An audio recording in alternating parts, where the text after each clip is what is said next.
Hey, welcome to Fathering Our Future, the podcast for dads. I'm Anthony Vandagriff, and I'm not the perfect dad, but every day I am trying to be better. Thanks so much for being with me. I'm excited to talk to you today about being a faithful father. Now, if you're thinking to yourself, I know what it means to be faithful. I'm doing my best. I'll listen to another episode. I want you to listen to this one because you're who I'm trying to talk to and everybody else. But I want to talk to you because I used to be in this boat of I know what it means to be faithful. And then I realized I only had a little bit of it right, just like the majority of our world today. So I'm not necessarily going to bring a corrective, more of a revelation of what it means to be faithful. That's my goal, to help you better understand what it means to be faithful so that you can more properly live it out as a father, as a husband, and as an individual. But before we get to all the stuff you're dying to hear now, I want you to do a couple of things for me. The first thing that I want you to do is if you think you get good content here on Fathering Our Future, stop being selfish. I want you to share with somebody else. It can be one person or everyone that you're connected to on social media. Just share the podcast. The second thing that I want you to do is leave a review of the podcast wherever you listen to podcasts, because there are dads out there who are searching. They're looking for other men, other dads who can teach them how to do certain things and give them content and information that's going to motivate, inspire, and encourage them to be better dads every day. And if you think Fathering Our Future offers that content and information, then leave a review, and I promise you, somebody will read your comments and they'll be assured that this is the podcast for them. So thank you in advance for doing that, and thank you on behalf of the dads who are yet to be listeners of Fathering Our Future. But now for the good stuff.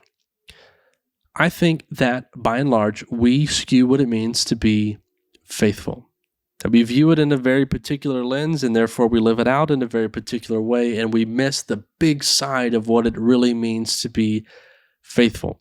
And this is for everybody. If you're a Christian, you think I read the Bible, I read about faith and faithfulness all the time, I know what this means, I got an understanding.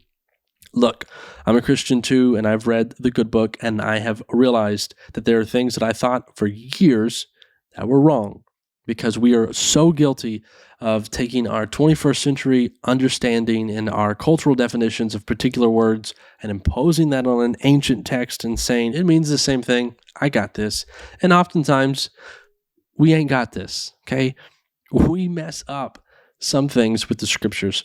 I think about this classic case with me. So I grew up reading the King James, good old 16th century Elizabethan English, which everyone is just so fluent in today in our world. But I think about the word let. We use the word let to mean to allow something to happen. And so we would read Isaiah 43:13, which says, I will work, who will let it? And so many sermons have been preached by ministers that said, God's got a great plan for your life. God's going to do great things. But you got to let him do it. You got to allow God to do what he wants to do. The more you think about that, the more strange it kind of sounds. And then you actually figure out that in the 16th century, the word let didn't mean to allow. It meant the exact opposite. It meant to prevent. So Isaiah 43:13 doesn't say God will work, who will allow him to do it. It's more of a statement and a fact that I will work, nobody will stop me. Changes everything. And so just because we think we know, you might not know. So we're talking about faithfulness. And let me just give you a very easy demonstration of why I think we miss it by and large. If I were to ask you, have you been faithful to your wife? You would immediately begin to think, have I had an affair? No, I have not. Yes, I've been faithful to my wife. So culturally, what we do is we think and define faithfulness as something that we have not done. That's what we limit it to. Not doing something. This is faithful. No, we're missing the big picture of faithfulness, because faith has a positive connotation of actions that you are doing. This is why James says you can look at the things that I do and you can see that I'm faithful. You can know what my faith is by looking at my actions, the things that I'm doing. Not the things that I don't do, the things that I do. So we're kind of there, but we're missing the big picture. It's like if I asked you, what does it mean to run? And you said, to not walk. Okay, so if I put you in spot A and said, come over here to spot B, but do it by not walking, maybe you run, maybe you flip, maybe you moonwalk because you're gifted in that arena of life. That'd be cool to be able to do. I'm working on that. But maybe you get on the ground and crawl. Maybe you roll. Maybe you skip. Maybe you jump. There's tons of different ways that you can get there by not walking, but that doesn't guarantee that you'll do it by running. And that's my point. Just because not doing something doesn't mean you're not going to do all these other things. And by doing all those other things, you end up really not being faithful. So it's the things that you are actively doing that qualify your faithfulness. I think about God, the prime example of faithfulness. Paul writes about this in the book of Romans. He says that when we were sinners, when you and I were ungodly, and we were not doing things that pleased the Lord, that's when he died for us, even though we weren't making him happy, even though he might have been a little disappointed and upset with our choices and our lifestyles. He was still faithful. That's what faithfulness is. It is doing things that are good and right, regardless of how others make you feel. You still are faithful to them. You still do what is good and what is right. Because let's face it, if your understanding of being faithful in your marriage is not having an affair, you could still go home, neglect your wife, go play video games all day, or sit on the couch and watch TV, not help with anything in the house unless it's outdoors. There's a number of things that you can do that are just horrible for your relationship. You could literally be in a broken and shattered marriage right now, but thinking to yourself, I'm faithful because I haven't had an affair. No, buddy, you're not being faithful. If your marriage falls apart, you weren't faithful. You're doing all the other things. By not walking, you didn't run, you weren't faithful, you moonwalked or something else. You're not faithful just because you don't have an affair. That's not what it is limited to. It's doing good things for your wife, even though you might feel upset and disappointed. I'll use myself as an example here, and I'll be a little bit vulnerable. But I know that at nighttime, when my wife and I are ready to go to bed, that she's got a particular routine. And while she has her routine, I try to be faithful and I try to help. And this is a small thing, but it's a big thing for her, and so I try to be consistent with it. I go around the house, make sure all the lights that need to be turned off are turned off, lock the doors, let the dogs out, and then I try and do some things for her. She tells me that sometimes she wakes up at night and she gets very thirsty. Maybe it's true. I don't wake up in the middle of the night. She likes water on the nightstand, so I make sure she's got a full glass or container, whatever it happens to be, of water. She takes a certain vitamin at night. I try and get that vitamin and put it on her nightstand. She has her phone that she charges on her nightstand. I find her phone, and sometimes that is a quest in and of itself, but I find it, and I put it on her nightstand. I connect it to the charger. I get her purse, put it right by her nightstand. I get all of her stuff and put it right there for her, and I try and do it every single night so that when she's done brushing her teeth and washing her face and changing into her PJs, when she comes to bed and lays down, she takes her vitamin, and then everything is done. She's got nothing else that she needs to worry about. And I'm faithful to her by doing those things that are good and right for her. And I'll be honest, there are times we have a little spit spat, and I get a little frustrated. And sometimes getting frustrated makes you want to be a little selfish. And I'll neglect to do one of those things, or maybe all of those things. And she lays down, and then she realizes that she doesn't have her purse, she doesn't know where her phone is, she doesn't have anything to drink, and she doesn't even have the vitamin. It's all the way in the kitchen. So now she's got to get up and do it, or it just fuels the fire. What was a little spark in a disagreement becomes a big ordeal because I got a little selfish. It's happened. Open it up here. But that is what faithfulness ought to look like. Even when I am frustrated, even when we have a disagreement, even when a conversation kind of goes south, regardless of how I feel, faithfulness to her should look like me doing those things that are good and right, regardless of how she's made me feel. And this carries over into how you are as a father. Because, newsflash, your kids will frustrate you. Your kids are going to get on your nerves. Your kids are going to bother you. There's going to be times like tonight. Whew. Granted, we've been stuck in the house with hand, foot, mouth, so the kids were kind of going stir crazy. We went out to eat tonight, and we got home, and I just wanted to lay face down on the floor. It was bad. I was exhausted. We got home, and I thought that I had just climbed Mount Everest a couple times. It was tragic. That happens. Every dad, every parent can be honest and admit that happens. It gets tough sometimes as a dad. It's hard out here. You know what I'm talking about. They get on your nerves.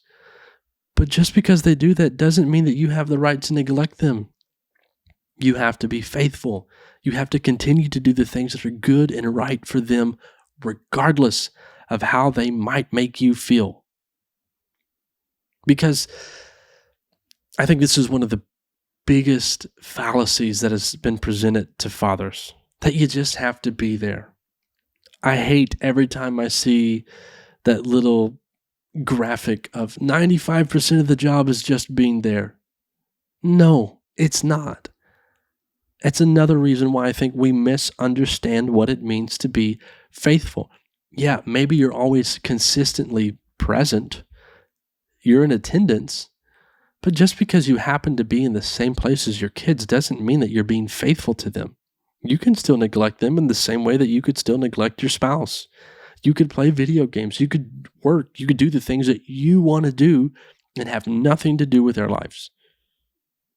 And when you get old and they don't want to come visit you, you're griping and complaining, I was always there. They just never came to me. You're the dad. You're supposed to be the faithful father. You're the one who's supposed to be proactive and going and doing the things for them, regardless of how they make you feel. Another way that we often mess this up, and this is something that I've got to work on, is our kids can disappoint us. Our kids can do things we ask them not to do. And we can carry a little bit of a grudge. We can discipline them in the moment. We can correct them in the moment of correction. But even after it's over and done with, we're not quite over it. We're still bothered that they did that. And sometimes it impacts the way that we treat them. It impacts the things that we do for them. It causes us to not be faithful like we ought to be, because we should be faithful regardless of how they make us feel. So let me encourage you to be mindful of this. Correct in the moment of correction, and when it is over with, drop it. Forget it. They messed up. They did wrong, but you are supposed to be faithful. You're not supposed to have some, harbored bitterness in your heart towards your kid. This is a tangent, but I just do not understand parents, especially who claim to be Christian, where their kid does something and then they just write them off. Not my kid, not welcome back to my house. Choice words for you. You've messed up. You've messed up big. But we can get to that point. We can get to that point if we don't understand what it really means to be faithful. Be faithful to your kids even when they make you mad, because they need you. They need you, Dad. Be the faithful father that they need. Do what's good and right for them even though they've made you mad, even though they haven't listened to you. Don't take everything so personal. Don't keep a grudge against your kid because they've done X, Y, and Z. Oh well, correct in the moment of correction, and don't let it go outside of that. Leave that moment and continue to be faithful. So, recap this. Faithfulness is not what you don't do. Faithfulness is tied to the things that you consistently do, regardless of how that second party makes you feel. If your kids make you mad, don't neglect to do something that you ought to be doing. Be faithful and do what's good and right for them regardless. Correct in the moment of correction, and don't carry any leftover frustration outside of that moment. That can be a challenge. It can be difficult when you correct your kid and then all of a sudden they want to play a game. You're still mad. You better get over that. You've got to get over that. If you're going to be a faithful father, you've got to get over that. And it's much more than being present. It's so much more than being present. It's being attentive. It's being involved. It's being proactive. That's what being a faithful father ought to look like. So this is faithfulness. It's not just the things that you don't do. It's not just, well, I haven't had an affair. Have you been faithful to your wife? Have you served her? Have you helped her? Have you been consistent in doing things for her that are good and right and that benefit her regardless of how she makes you feel? Have you been faithful to your kids? Have you been a faithful dad? Do you do things that serve them? Do you love them unconditionally? Do you help them regardless of how you might feel because of something that they did? Maybe they disrespected you and you're holding that against them. Are you doing that? Because you're not supposed to do that. That doesn't benefit anyone. Doesn't benefit you. Doesn't benefit your kids. It just kind of makes you look like a child. It's reality check. Being faithful. Being faithful is comprised in the things that you are actively and proactively doing. The positive things that you are doing that are good and right for whoever, your kid, your spouse, regardless of how they make you feel. So, be a faithful father and do what's right for them, no matter what. This is Fathering Our Future, the podcast for dads. I'm Anthony Vandagriff. Thank you for being with me, and I hope you will join me next time.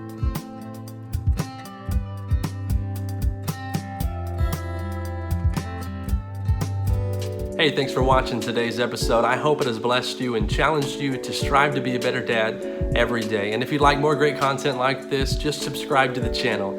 Also, if you think dads are valuable and essential to the family, consider supporting this effort. Just go to fatheringourfuture.com and click support. Every contribution helps, and it's greatly appreciated. Thank you for being a part of Fathering Our Future.